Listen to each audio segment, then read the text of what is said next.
Welcome to 7 news Telugu. నేను సుధా. బులెటిన్ల ముందుగా headlines.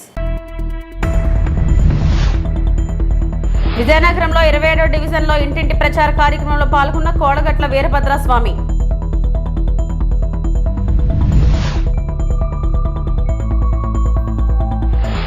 EC తీరుపై మంత్రి బొత్స నిరసన.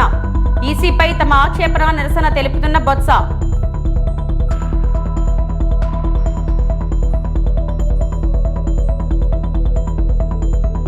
జగన్ను తిట్టేందుకు తప్ప ప్రజల బాగు కోసం ఎవరూ పనిచేయరు. ఒక్క జగన్ను ఓడించేందుకు 17-18 మంది లీడర్లు ఏకమయ్యారన్న పోసాని.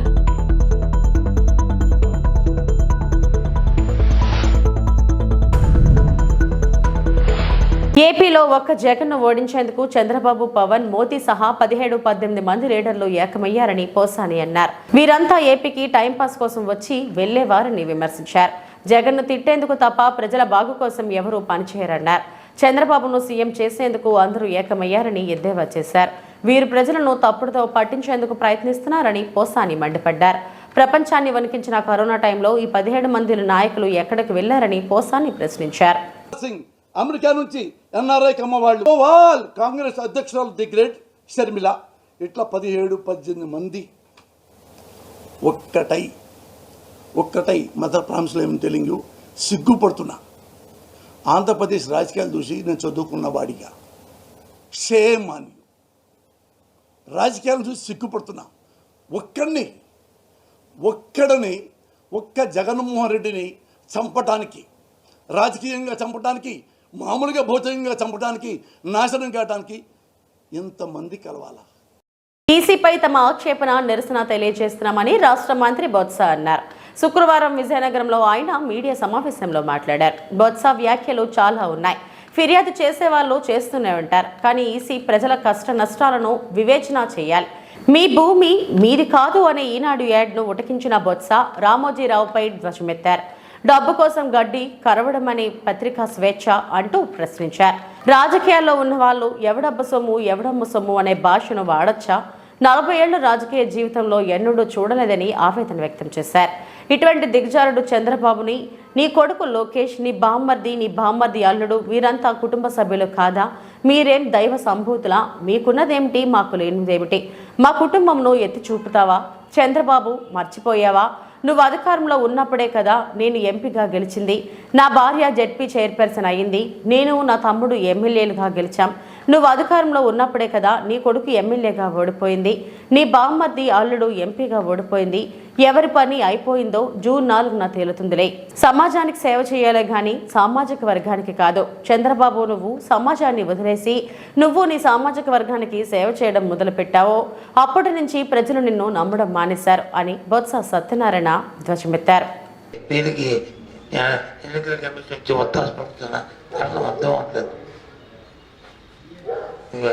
చూడండి, ఈ భూమి మీది కాదు.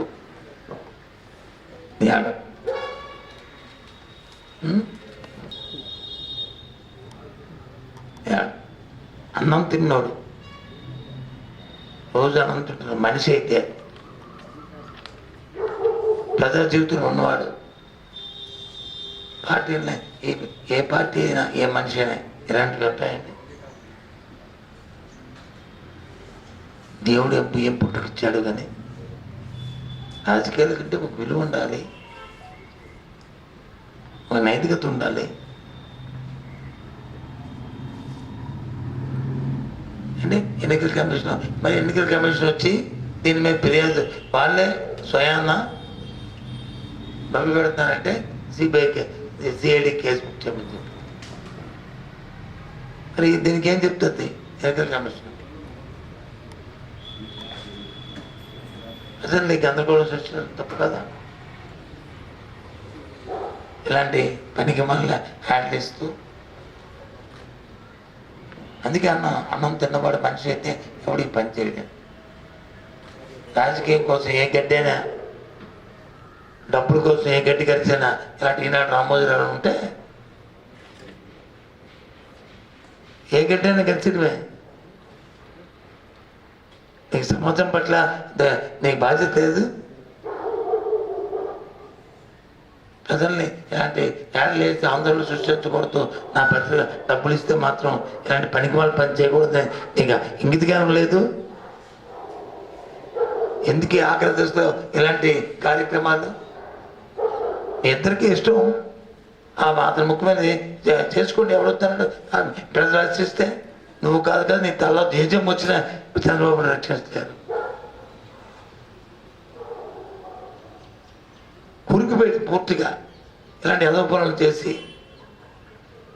ఇలాంటి రాత్రులు రాస్తే మాత్రం అతను బయటికి పెయిన్లు పెట్టుకుని లాగినా లాగలేరు. ఏంటిది?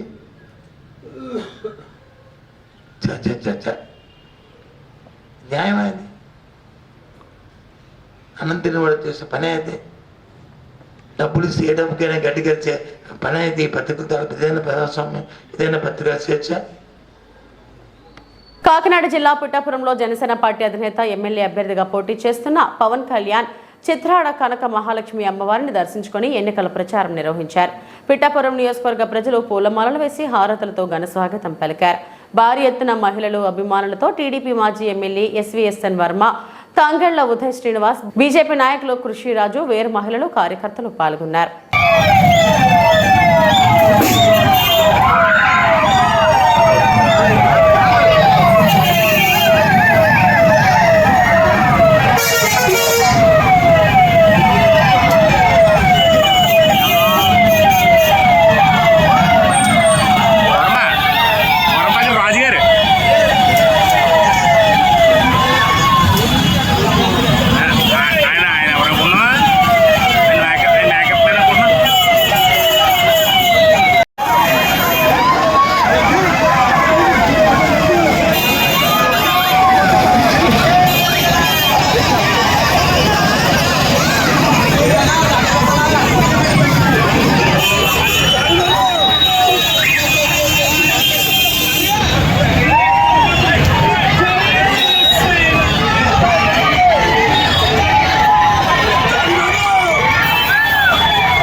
డాక్టర్ బిఆర్ అంబేద్కర్ కోనసీమ జిల్లా అమలాపురం నియోజకవర్గం ఉప్పలగుప్తం మండలం చల్లపల్లిలో అమలాపురం ఎమ్మెల్యే అభ్యర్థి ఐతాబత్తుల ఆనందరావు ఎన్నికల ప్రచారం నిర్వహించారు.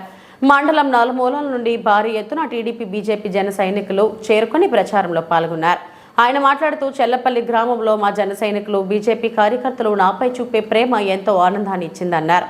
ఈ మండలం నుండి నాకు ఖచ్చితంగా మెజారిటీ ఇస్తారని భావిస్తున్నానని ఆయన అన్నారు.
జగనన్న కోసం భారీ ర్యాలీ పెట్ల ఉమాశంకర్ గణేష్. అనకాపల్లి జిల్లా నర్సీపట్నం నియోజకవర్గం నర్సీపట్నం మున్సిపాలిటీలో రేపు మధ్యాహ్నం ప్రారంభమయ్యే భారీ ర్యాలీకు హాజరు అవ్వాలని కార్యకర్తలకు మరియు ప్రజలకు పిలుపునిచ్చారు. ఈ సందర్భంగా ఆయన మాట్లాడుతూ సిబిఎం కాంపౌండ్ నుంచి ప్రారంభమయ్యి కృష్ణా బజార్ మీటింగ్ ఏర్పాటు చేసుకుని అబిద్ సెంటర్ నుండి బోర్డుపల్లి సెంటర్ దాకా భారీ ర్యాలీ నిర్వహించడం జరుగుతుందని అన్నారు. అందరికీ నమస్కారం అండి. జగనన్న కోసం మన సిద్ధం అనే కార్యక్రమంలో భాగంగా రేపు అనగా శనివారం మధ్యాహ్నం 2 గంటల నుండి కూడా నర్సీపట్నం సిబిఎం కాంపౌండ్ నుండి కృష్ణా బజార్ అబిద్ సెంటర్ మీదుగా ఆర్డీఓ ఆఫీస్, అలాగే ఆర్టీసీ కాంప్లెక్స్, పీవీఆర్ కాంప్లెక్స్, పెద్దబడివల్లి వరకు కూడా భారీ సంఖ్యలో ర్యాలీ నిర్వహించడం జరుగుతుంది. మీ అందరి తాలూకా సహాయ సహకారాలతో రేపు జరగబోయే ఈ ర్యాలీలో భారీ సంఖ్యలో వేలాది మందిగా మీరందరూ కూడా పాల్గొనాలి. దీంట్లో ముఖ్యంగా పార్టీ నాయకులు, కార్యకర్తలు, పార్టీ అభిమానులు కూడా అందరూ కూడా, ముఖ్యంగా మహిళలందరూ కూడా వేలాది మందిగా పాల్గొని కార్యక్రమాన్ని విజయవంతం చేయాల్సిందిగా మరొకసారి కోరుకుంటూ, మీరందరినీ ఒకటే ఈ సందర్భంగా చెప్పేది ఏంటంటే, నర్సీపట్నంలో శాంతియుత పరిపాలన మరొకసారి అందించేందుకు నన్ను మీ అందరూ కూడా ఆశీర్వదించండి. జై జగన్. నమస్కారం. మీ బిడ్డను నాకు ఒక్క ఛాన్స్ ఇవ్వాలంటూ సీఎం కుర్చీని ఆక్రమించిన జగన్మోహన్ రెడ్డి లాంటి బిడ్డ ఏ ఇంట్లో పుట్టినా వడ్ల గింజకు బలై ఉంటాడని, సామాన్యుడి ఇంట్లో కాక ఉన్నోళ్ళ ఇంట్లో పుట్టి నేడు లేనోళ్ళ కొంపలు కూలుస్తున్నాడని తెలుగు యువత స్టేట్ జనరల్ సెక్రటరీ రవినాయుడు ఆగ్రహం వ్యక్తం చేశారు. తిరుపతి ప్రెస్ క్లబ్లో శుక్రవారం మీడియా ముందు తెలుగు యువత నాయకులతో కలిసి రవి మాట్లాడుతూ, ఈ 5 ఏళ్ల పాలనలో యువత ఉద్యోగాలు లేక ప్రతి నిత్యావసరాలు పెరిగి సామాన్యుల నరకాన్ని అనుభవిస్తున్నారని ఆవేదన వ్యక్తం చేశారు. ఇంత దుర్మార్గపు పాలన స్వతంత్రం వచ్చిన తర్వాత ఎప్పుడూ లేదన్నారు. పాదయాత్రలో సంపూర్ణ మద్య నిషేధం చేస్తారని, యువతకు లక్షల్లో ఉద్యోగాలు కల్పిస్తారని మాట ఇచ్చిన జగన్ మడమ తిప్పారని విమర్శించారు. ఇలాంటి ఎన్నో హామీలను తొంగలో తొక్కారన్నారు. ఇలాంటి వైసీపీ పాలనను తరిమి కొట్టాలన్నారు. ఉమ్మడి కూటమి అభ్యర్థులు తిరుపతి ఎమ్మెల్యే జనసేన పార్టీ అభ్యర్థి ఆర్ఎన్ శ్రీనివాసులను, బీజేపీ అభ్యర్థి వరప్రసాద్ను అఖండ మెజారిటీతో గెలిపించాలని ఓటర్లను అభ్యర్థించారు. ఎలక్షన్ ప్రచారంలో పదే అబద్ధాలు చెప్తున్నారు. వ్యక్తిగత ఇంటర్వ్యూలో కూడా జగన్మోహన్ రెడ్డి ఈ రాష్ట్రం అభివృద్ధి వైపు నడిచింది, యువత భవిష్యత్తు బాగుంది, యువత జీవితాలు మారిపోయాయి, నేను రాకముందు నేను వచ్చిన తర్వాత భారీ సంస్కరణలు జరిగాయి, వృద్ధి రేటు ఎక్కడికో వెళ్ళిపోయింది అని చెప్పి పదే చెప్తున్నాడు. మేము జగన్మోహన్ రెడ్డి మీడియా ముఖ్యంగా అడుగుతున్నాం, ఆ భారీ పరిశ్రమ ఏది? కియా కంటే పెద్ద పరిశ్రమలు వచ్చాయన్నావు కదా, ఆ పరిశ్రమ పేరు చెప్పాలి కదా. యువత కోసం ఈ 13 ఉమ్మడి జిల్లాలో నువ్వు విభజించిన తర్వాత జిల్లాల్లో చిత్తూరు జిల్లాలో ఈ పరిశ్రమ వచ్చింది, తిరుపతిలో ఇది వచ్చింది, విశాఖపట్నానికి ఇది వచ్చింది, శ్రీకాకుళంకి ఇది వచ్చింది, కర్నూలుకి ఇది వచ్చిందని ఏమన్నా ఒక్కటన్నా నా హయాంలో నేను ఈ పెట్టుబడిని తీసుకొని వచ్చాను దాని పేరు చెప్పావా? చిన్నప్పుడు చెప్తారు ఏదో అవ్వ మనవడి మధ్య కథలు చెప్పుకున్నట్టు మీడియాతో ఈ జగన్మోహన్ రెడ్డి అమాయక ఫేస్తో మీ బిడ్డ అని చెప్తారు. నువ్వు నిజంగా మా బిడ్డ ఇంటే చిన్నప్పుడే పల్లెల్లో సామెత ఉంది, ఒరిగించే చంపేస్తారంట. నీలాంటి వాళ్ళు కానీ ఏ తల్లిదండ్రులకైనా పుట్టుంటే వాళ్ళన్నా ఆ జీవితాలు పోగొట్టుకుంటారు. ఈ రాష్ట్ర పరిస్థితి లాగా తయారైంది. ఇంత దుర్మార్గ ముఖ్యమంత్రి, ఇంత గొంతు కోసిన ముఖ్యమంత్రి 70 ఏళ్ల స్వతంత్రంలో ఈ ఆంధ్రప్రదేశ్లో ఇలాంటి నీచపు ముఖ్యమంత్రి భవిష్యత్తులో చూడడం గతంలో చూడలేదు. ఇంత నమ్మక ద్రోహమా? 99% అమలు చేశానన్నావు. మేము మీడియా ముఖ్యంగా అడుగుతాం, ఏమి అమలు చేసావో చెప్పయ్యా. మద్యపాన నిషేధం అన్నావు,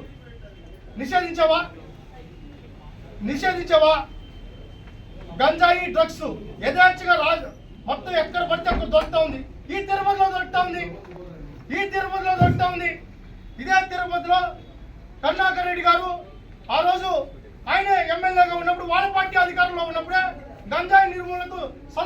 అభివృద్ధిలో తిరిగారు, మరి నిర్మూలనకి తిరిగారా, పెంచడానికి తిరిగారా అనేది ఆయనే సమాధానం చెప్పాలి.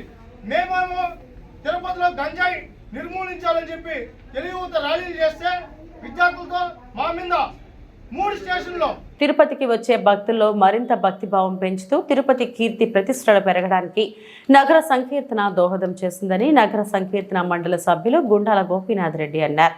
తిరుపతి నగరంలో భక్తిభావం మరింత పెరగాలని, ఆధ్యాత్మిక వాతావరణంలో ప్రజలు నివసించాలన్న సంకల్పంతో స్థానిక రాయలసీమ రంగస్థలి చైర్మన్ గుండాల గోపీనాథ్ రెడ్డి నగర సంకీర్తన మండలి ఏర్పాటు చేసి నగరంలో ప్రతి శనివారం భజన మండలి కళాకారుల చేత సంకీర్తన గోష్ఠి నిర్వహిస్తున్నారు.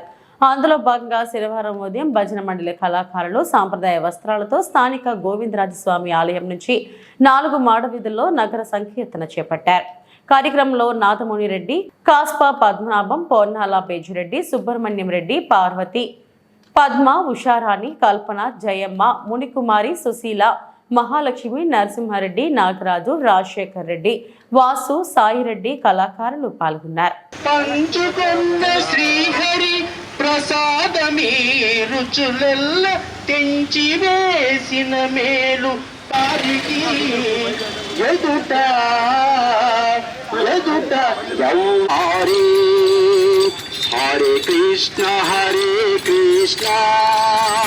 కృష్ణ కృష్ణ హరే హరే హరే రామ హరే హరే రామ భజనం నారాయణ మంత్రం నారాయణ భజనం నారాయణ హరి నారాయణ నారాయణ హరి నారాయణ. మీ పేరు చెప్పి. గోవింద గోవింద గోవింద గోవింద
చాలా బాగుంది ఈ మాదిరి అన్నం మొదలుపెట్టి, కాబట్టి ఇంకా జనాల్లో భక్తిభావం పెరుగుతూ ఉంది, పెరగాలి కూడాను.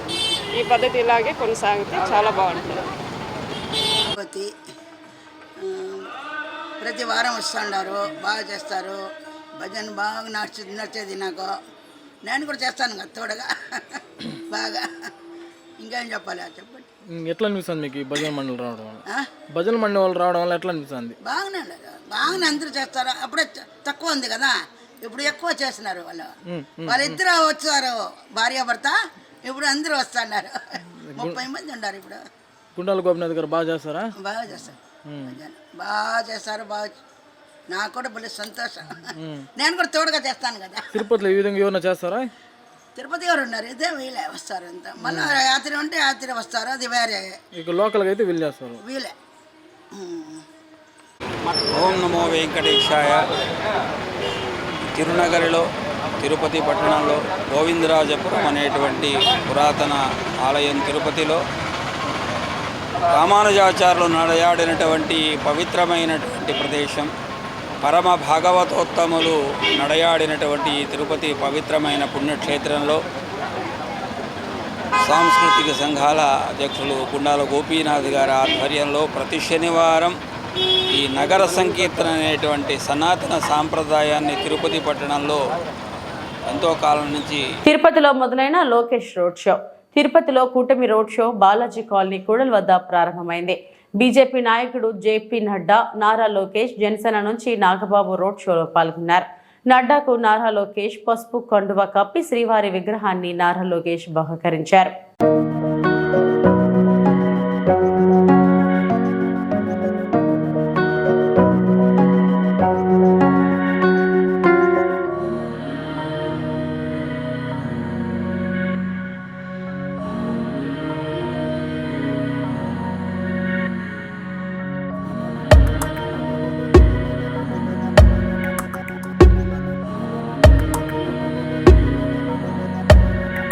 శ్రీకాళహస్తిలో వైఎస్ఆర్ కాంగ్రెస్ పార్టీ ఎమ్మెల్యే అభ్యర్థి బియ్యపు మధుసూదన్ రెడ్డి ఎన్నికల ప్రచారం ముఖ్య అతిథిగా హాజరైన YSR Congress party regional coordinator Peddireddy Ramachandrareddy ఎమ్మెల్యేగా బియ్యపు మధుసూదన్ రెడ్డిని, ఎంపీగా గురుమూర్తిని గెలిపించాలని కోరిన మంత్రి పెద్దిరెడ్డి రామచంద్రారెడ్డి మాట్లాడుతూ వైఎస్ జగన్ ఇచ్చిన ఎన్నికల హామీలు అన్ని పూర్తి చేశారు. రాబోయే 5 ఏళ్లలో కూడా సంక్షేమ పథకాలు అమలు చేస్తామని తెలిపారు. చంద్రబాబు నాయుడు గతంలో 600 హామీలు ఇచ్చి ప్రజలను మోసం చేశారు. తాజాగా సూపర్ 6 పేరుతో ప్రజలను మరోసారి మోసం చేయాలని ప్రయత్నిస్తున్నారు. అధికారంలో ఉన్నన్ని రోజులు చంద్రబాబు రాజధాని పేరుతో రియల్ ఎస్టేట్ వ్యాపారం చేశారు. ఎన్నికల్లో చెప్పని అనేక హామీలు వైఎస్ జగన్ అమలు చేశారు. స్థానికంగా బొజ్జల కుటుంబం అనేక ఏళ్లు ఎమ్మెల్యేలుగా పనిచేశారు. కానీ శ్రీకాళహస్తి నియోజకవర్గం ఎప్పుడూ అభివృద్ధి చెందలేదు. బియ్యపు మధుసూదన్ రెడ్డి వచ్చాక నియోజకవర్గం పూర్తి స్థాయిలో అభివృద్ధి చెందింది. శ్రీకాళహస్తి ఆలయానికి మరింత పేరు తెచ్చుకొచ్చేలా అభివృద్ధి చేశారు. శ్రీకాళహస్తి నియోజకవర్గంలో సుమారు 27,000 ఇళ్ల పట్టాలు అందించాం. స్థానికంగా ఉండకుండా ఎప్పుడు వస్తాడో ఎప్పుడు వెళతారో తెలియని వ్యక్తి టీడీపీ అభ్యర్థి చంద్రబాబు. కేజీ బంగారం, ఇంటింటికి బెంజ్ కార్ అంటూ బూటకపు హామీలు ఇస్తారు. చంద్రబాబును ఎన్నుకుంటే మళ్ళీ 2014-19 లాగే పాలన ఉంటుంది. ప్రజలెవరూ మోసపోవద్దని మనవి చేస్తున్నా. మన కోసం నిలబడే వైఎస్ జగన్ ను మనం గెలిపించుకోవాలి. ఎమ్మెల్యేగా బియ్యపు మధుసూదన్ రెడ్డిని, ఎంపీగా గురుమూర్తిని గెలిపించాలని కోరుతున్నా. భారీ మెజారిటీతో వీరిద్దరిని గెలిపించాలని కోరుకుంటున్నా అన్నారు.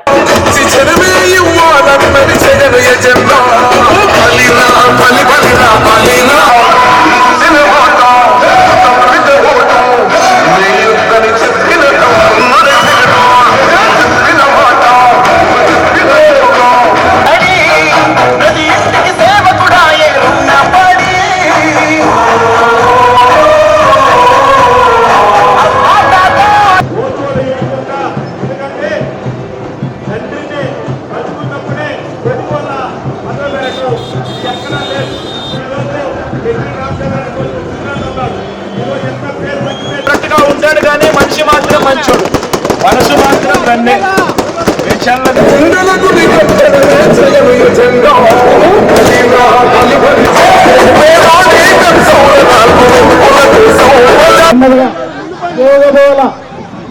మీరు ముందుకు పోండి, అందరూ ముందుకు పోండి.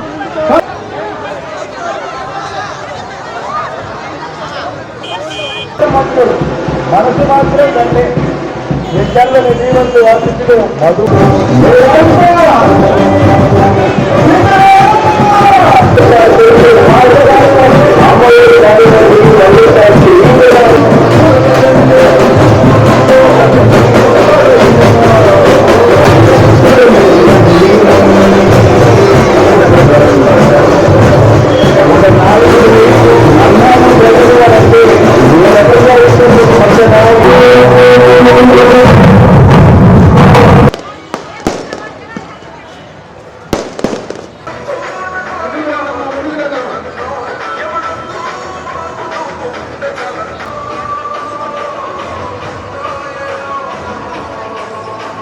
మీ రాష్ట్రంలో జగన్మోహన్ రెడ్డి గారు ఏం చెప్పారు ఎన్నికల ముందు అవన్నీ కూడా నెరవేర్చడం జరిగింది. నెరవేర్చి ఈరోజు మళ్ళా మన ముందుకు వారు ఎన్నికల్లో పోటీ చేసే అభ్యర్థులకు ప్రచారకర్తగా వస్తూ ప్రతి చోట కూడా రాబోయే రోజుల్లో కూడా 5 సంవత్సరాల్లో కూడా అన్ని సంక్షేమ పథకాలు అమలు కావాలన్నా, అభివృద్ధి కార్యక్రమాలు జరగాలన్నా వైఎస్ఆర్ కాంగ్రెస్ పార్టీకే మద్దతు ఇవ్వండి. చంద్రబాబు నాయుడు వస్తే ఈ సంక్షేమ పథకాలు ఏవి కూడా కొనసాగవని పదే వారు చెప్తా ఉన్నారు. మరి మనం కూడా చూసాం 2014లో. ఈ వార్తలు ఇంతటితో సమాప్తం. నమస్తే.